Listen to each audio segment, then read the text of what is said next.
Hey, what's up? Arvin here, and today we're going to do a little bit of design talk to discuss the new Toyota Prius 2023 design. So let's get started.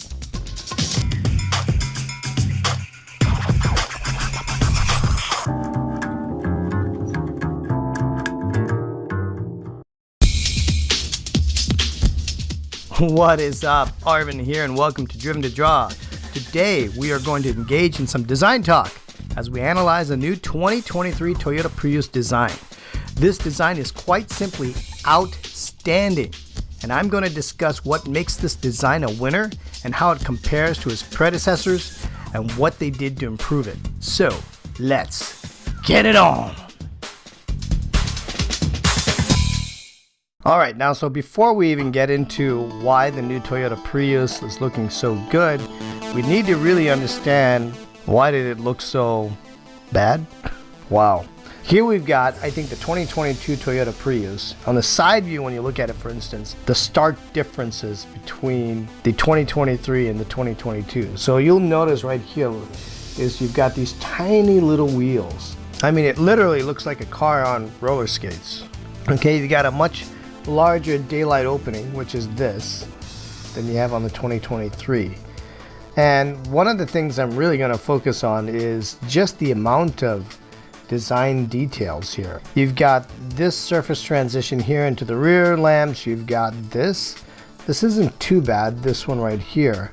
But once we start to get into the design details here in the front of the vehicle, you'll see that it's just too much. Alright, so now let's just talk about the front of the vehicle. The problems that I have with the front is just look at the graphics here.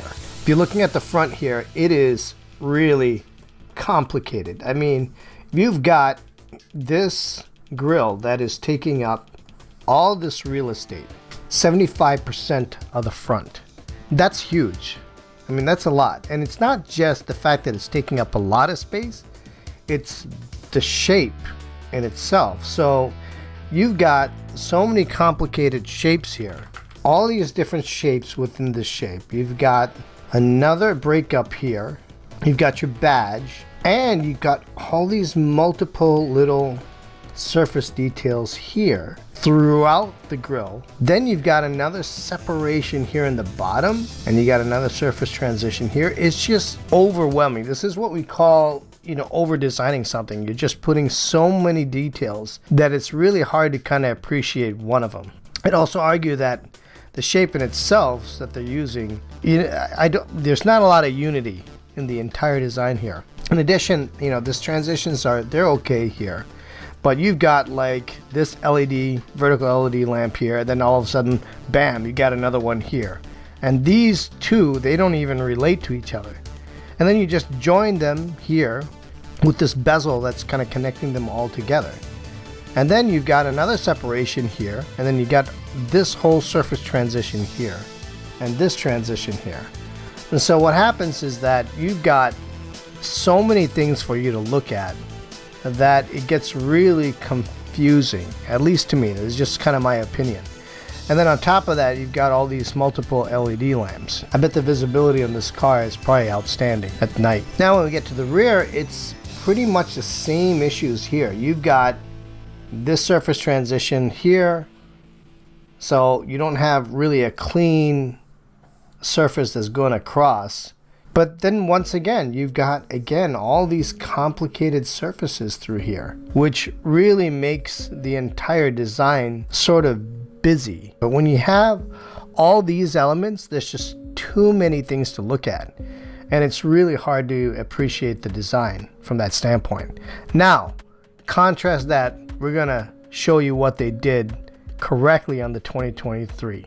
Let's check it out. Alright, now so first off, when we look at the profile, all I can say is wow. This is such a huge and stark contrast between what we've seen in the previous Toyota Priuses. One of the things that you're going to see readily is when you look at just the size of the wheels. I mean, the size and the proportions of the wheels are, pretty substantial. It's almost like, when you look at, like I explained before, The current design has these little small roller skate wheels. So when you start to beef up the size and the diameter of the wheels themselves, it really gives it a much more significant stance. The other thing that I see here is just the aggressive profile. Now, one thing that you can readily see is that there's a really smooth transition from the front hood to the windshield. Drag coefficient is probably next to nothing. Almost a perfect transition. I don't know what that's going to look like when you're sitting in the inside. You know, you have to create some space between the windshield and the occupants, so they have to sit back a little bit. But just from the look of it, you can just tell that the aggressiveness really works for it. Here, everything is just smooth. You've got one strong character line here right at the bottom. Beautifully transitioned, just fades out here to the rear. A nice surface transition with a little bit of a shoulder here on the back, which is really nice. And then you just got a gradual surface transition here in the back.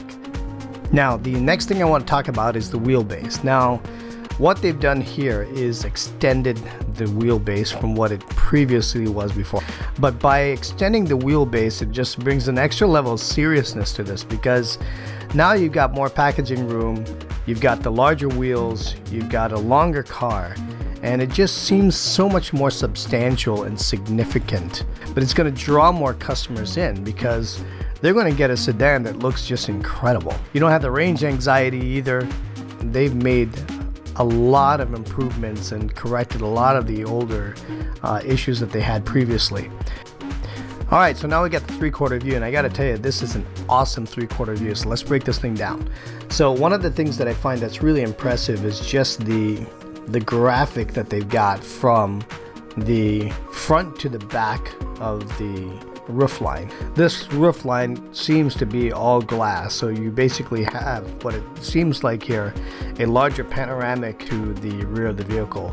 But graphically, what this done is that it's really kind of broken up the surfaces apart between the base here on the side and the top of the vehicle, and really kind of lightens up the vehicle a little bit, really opens up the entire design. Now, the other thing about this is that it seems a little bit lower to the ground. I don't know if that's really the case. I'd have to again look at the specifications here, but just from the ground here to where your tires are, this also helps it to give a much more sportier look. And I think that because the wheelbase has been extended to create a little bit more room, package more of the batteries underneath the seat, and get a little bit, they've got I think about 40 or 50% more range that the current Prius has. In order to do that, you have to have more battery packs. In order to have more battery packs, is probably what they needed to do, was to be able to extend that wheelbase. They were able to get these 19-inch wheels, which is awesome. It gives this car a completely different look. Imagine if you had this and you had these little roller skate wheels, man. I mean, that would be the worst. But I'm so happy with how they executed this. Well, other thing that's really nice, I mean, it's just a small little shoulder that I talked about in the side view. Nothing really pronounced, nothing really muscular or anything like that. It's just a really smooth design, and that's something that you see a lot with electric vehicles. To have that kind of a techie look, you don't want to have a lot of gimmicky like design details on the car. It's virtually essentially clean, and where they put all the design treatments maybe in the lighting features and things like that around the car. And the other thing that I really like is the headlamps. So the headlamps come in, and they come into the front here, and they create their own kind of graphic on its own, which is awesome. So let's just look at that here in the front view. Yeah, and the other thing here is the daylight opening here. It looks like from the current design, they may have reduced it a little bit, at least in terms of the height from the current product to what they have right now. Very simplistic shape also, which goes along with the entire profile of the car. Beautifully executed. All right, now we're getting to the front view, and you can see here that the lamps are completely different from what they had before. I mean, beautifully styled. You've got these sharp corners. They've got a much more aggressive feel and look to them. And they've done a great job of breaking up the graphics here between the hood and the headlamps. It all works really well. It's a very cohesive design, actually. I like the really crisp LED lighting that they've got here in that distinguishing here. What's really interesting about it is this right here. So when we go from this transition that they have from this flushness to having a relief here down the center. Right here, you see what this thing is doing is that they have created a little bit of a section through here where this kind of comes back, and this nose comes in forward and then slowly transitions to the headlamp, which is really pretty cool because most of the surfaces that you see on the front, they're all uniform, they all follow the form, and they're kind of flush to all the adjoining surfaces.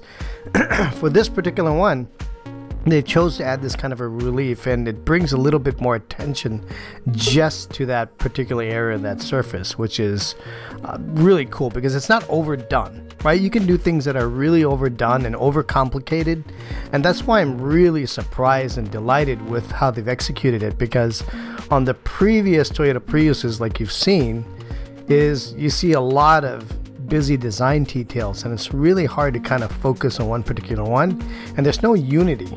Here you see a lot of unity. And now the grill here at the bottom, this has also been done pretty well. Pretty simple shapes, nothing overbearing, and I think what I really enjoy about this is that the grill is not fighting with the headlamp graphics. So if you look at the relationship between the two, the grill is a little bit larger, but then if you combine, you know, this distance here between this, they're almost the same. I mean, as far as just kind of graphically looking at it as a whole, versus having something that is really well pronounced and coming out to here and making it more of an impactful shape. The only thing I don't quite understand is why they added these here. It would have been nice if they kind of filled those things in and just did away with it, but it doesn't bug me too much. I mean, overall, I think it's really well executed. I like the details even here through here. The chamfered edges here are pretty standard. You see that a lot on designs. But again, it's not overly complicated with too many surfaces. And then lastly, we've got the rear. Once again, like I said, you know, you had the dark glass that's continuing on all the way to the back, and it's joined with another darker piece here on the tail lamp, and then this tiny thin LED lamp, which is really nice, and that kind of complements what they did here in the front of the vehicle, which is really good. You've got this, you know, sharp shape, kind of like a knife that comes in through here, and it's treated with a little bit of a transitional surface. Nothing too complicated, right? I mean, that's again the beauty of it, is going back to the roots that sometimes less is more. And we often say that in design, less is more, and this is a really good example of that. The grill here in the back, or just the treatment, the graphical treatment that they have here in the back, is pretty close to what we saw here in the front a little bit. So there's some continuity in the design. Before, I don't know why they had this. If they got rid of that, I'd probably get rid of it here in the back, but it's okay. It seems to me, I don't know, it seems to work a little bit better here in the rear than it does in the front. Again, nice transitions.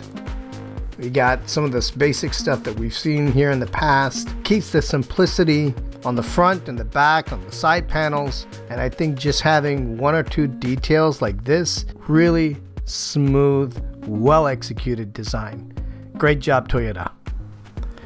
So that's pretty much it. I hope you enjoyed this design analysis of the 2023 Toyota Prius Design. Now, make sure you stick around the next few days, because I'm going to be going through this drawing of sketching the 2023 Toyota Prius, and we'll kind of go in a little bit details on how I take my approach into sketching this beautifully crafted design. So happy Thanksgiving. Hope you enjoy your holiday, and we'll see you next time on Driven to Draw. Have a good one.